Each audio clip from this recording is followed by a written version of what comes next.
his 35 points in clutch time, the fourth quarter. Then there's Patrick Beverley forcing a LeBron turnover at the end to seal the game. LeBron struggled from the field, missing his first 7 shots. He ends up 9 of 24, and his 10 missed threes were a career worst, and certainly a contributing factor. Shannon, if you had to choose the best player on the planet right now, who would it be? LeBron. I'm not just going to look at 2 games. I'm going to look at the complete body of work. No guy that's missed a quarter of a season can be considered. There's a reason why they didn't give Carson Wentz the MVP. He missed the last 3 regular season games. He was leading the NFL. He finished, I think, if I'm not mistaken, 1 touchdown behind Russell Wilson. Had, 4,000 yards, and he didn't win the MVP. You can't be considered the best player in the NBA playing a quarter of the game. Stop that, Skip Bayless. Look, I'm not going to cherry pick and say, okay, do you see what he did last night? Look, their numbers are pretty similar. Both are averaging about 25.5 per game. Both at about 6.5 rebounds per game. But LeBron doubles him up in the assist total, 10-5. I think they're kind of shooting maybe comparable. Kawhi is way better from the free throw line, so I'm not going to even sugar. I think Kawhi is shooting 87%. LeBron is shooting like 68%. But to all of a sudden now, after 2 games, to say this guy, if you said, okay, you can have one guy to start a team with right now, I'm still taking LeBron. LeBron is better than Kawhi. I'm taking LeBron, and I'm not going to just say because Kawhi's had 2 outstanding games against the Lakers. But the body of work and what LeBron has been able to do in 24 and 7 now in 30 of the 31 games versus Kawhi that's missed 5-6 of the games. No, I'm not saying Kawhi is better. Kawhi is not better than LeBron, and the best player in the world is still LeBron James. Okay, my turn. Before I get into my argument, I got to pay homage to this guy. This used to wear number 35 for the Golden State Warriors. He's now, I think he's with Brooklyn, but I don't know, maybe he retired because he is out of sight and completely out of mind, and nobody discusses Kevin Durant anymore. He, as long as he's still alive, and I think he's still alive, is the best player on the planet. Yes, he is. He proved it in not only back-to-back MVP finals, but in that little flash that we saw him last year before he fatefully tore his Achilles tendon. Did he not just turn the whole game and it looked like series around? Skip. Come on, he's the best player on the planet. He's playing with another 2-time MVP. And Kate and Draymond and Clay. Stop this. They begged him to come. Yes, right? they did. They begged him, and he turned their lives around. Right. He went to LeBron's house 2 straight years and said, "In your face," literally. Well, why did he do that with?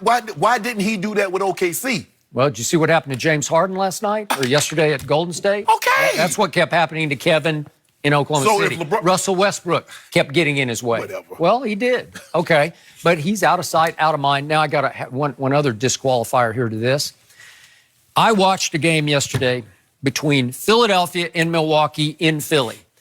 And I was in awe once again of a guy that I picked this year before the season started to be the MVP of this league, and his name is Joel Embiid. And for whatever reason yesterday, and I can tell you what I think the reason was, he woke up and said, you know what? Today I'm going to play.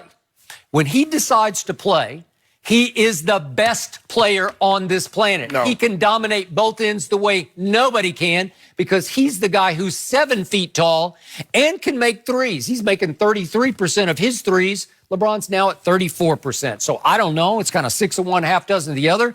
And Joel Embiid can make free throws like crazy. He's an 83% free throw shooter. It's sick what he can do to people when he decides to do it. And yesterday, because it was Giannis in his building, he said, okay, watch this. And what did he say right after the game in his interview?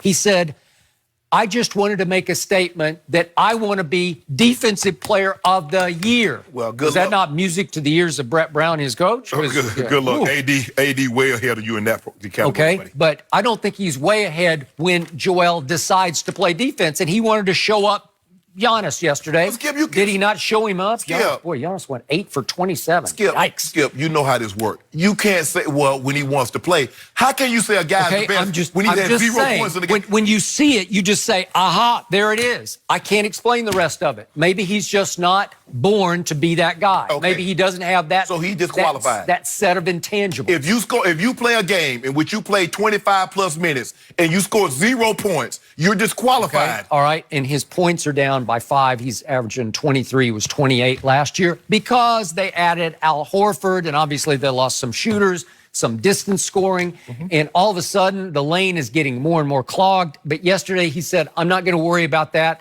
Just give me the ball and get out of my way. And you saw what happened. So again, he deserves an honorable mention here. Okay. Now we get to the argument. Yep. Okay, Giannis is sitting atop PER because he owns PER, the player efficiency rating. Okay, so he's 1 and Luke is 2 and James Harden is 3. And then it goes AD, LeBron, Joel, and Kawhi. Okay. So those are the top 8 right in a row. But Giannis is going to own it because he's going to put up just insane numbers. He's going to be 30 and 13. Okay, he's just going to do it. Yeah. Except we saw what happened to him in the conference finals last year, and I saw what happened to him yesterday, which was the flip side of what happened on that Thursday night last week when your Lakers visited Milwaukee, because that was his turn to say, not in my house. And he showed up, LeBron and AD, right? Yeah. Well, I still don't trust Giannis to be that guy in that moment because he turns right around in Philadelphia and just no-shows. Hey, guess what, Skip? Remember against the Lakers, he's 5 of 7 from the 3. He was a career-high 5 and yesterday he was 0 for 7. Okay, so I think that was closer to the real Thank Giannis yesterday. Yes. Which brings me back to Kawhi Leonard, once my favorite player in San Antonio until he quit on my team. He's back again. He's back in good graces. I can't call him my favorite player, but all I know is this. He was the MVP of last year's finals. LeBron James, not in the playoffs last year. Okay. And all I know, there have been 2 games of the year so far in the NBA. I think you would agree with that. Am I right? I mean, okay, everybody agrees it's Lakers, Clippers, Clippers, Lakers. It's 1-2, 2-1, 1-2, 2-1, right? This is it.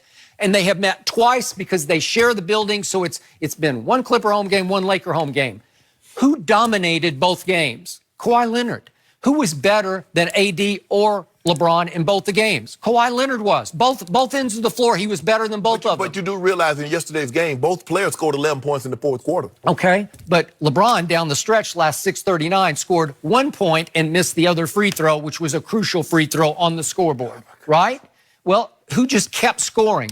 Who kept making defensive plays? It was clear Kawhi Leonard was the best player on the floor both nights from start to finish. He set the tone in both games. He scores 30 the first night. He scored 35 last night. Against the Lakers in the 2 games, he's 17 of 18 from the free throw line. LeBron's not. What more do you need? On the biggest stages in the biggest games, this guy keeps saying, I'm the best player on the planet, and I got to give him that today. He earned it last night. So hold on. So we're just going to. So I don't understand how we can say a guy that's missed 6, 7 games because of load managing. Now, if you say he's that defensive guy, I just saw Russell Westbrook a week ago go get 40. I saw James Harden go get 47. And I saw him get another 37. So where's that defense that I'm seeing? Okay, what I keep telling you. He's been load managing since his 2nd year in San Antonio. He doesn't care about those games. He cares about statement games, and he cares about May and June. Skip, no, he That's wasn't. it. Skip. Period. End of story. Skip. I looked it up. Greg Popovich has stole a game here and there. This didn't really come into our vocabulary until Pop started resting his key guys in national televised games. If you look at Tim Duncan was playing 78, 80, 82 ball games. He didn't start load managing until he got into his late 30s. Even at 37, he played 75 games. Same thing with Tony Parker. Manu plays, I think 75 or 76 games at 37. Kawhi's 25, 26.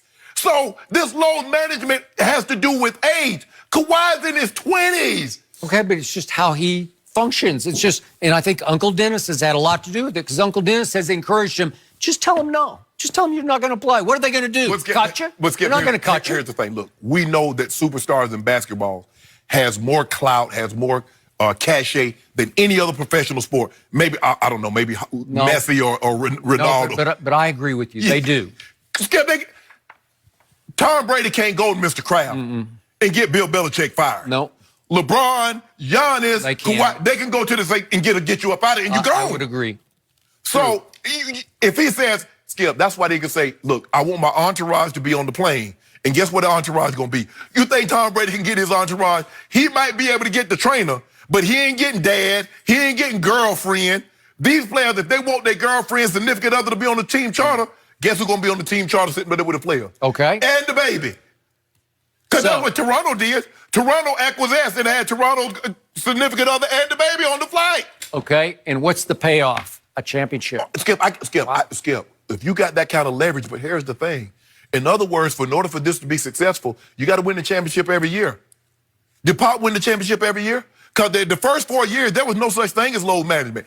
Load management didn't come into existence until 2014. Okay, but it's this guy, and he keeps backing it up. But Skip, he was injured early on. Okay. There was no load management. He was injured. He wouldn't even play with a thumbnail or a splinter. Okay, we got to put quotes around those injuries. There's a lot of players, Jordan, Bird, Magic, they just play through those because that was the time. That's what you did. Skip, some guys, you got to be strong mentally to be able to play with injury or a lingering injury or hurt and still go out there and perform. Well, he doesn't feel that if I can't be 100%, I ain't going out there.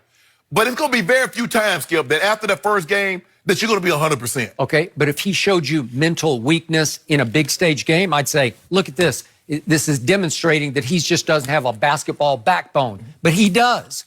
And look what LeBron has done. And there's been 2 statement games this year at Staples. LeBron now in those 2 games is 3 for 17 from 3. It's horrendous. He's only 16 of 43 from the field. For a guy who's the greatest driver of the basketball ever, that's 37% from the field. But Skip, that's Popovich's theory. Back off. You remember, even if you're 2 feet away, back up even further. Dare him to shoot the jump shot or the 3-ball. Because if he's going to make that consistently, we got no chance. Because I'm telling you what's going to happen if we hug up on him. He's going to go by us, lay the ball up, get into the lane, or kick, or drop it off. We don't want that. If he can make threes, if he can make 20-footers, Skip,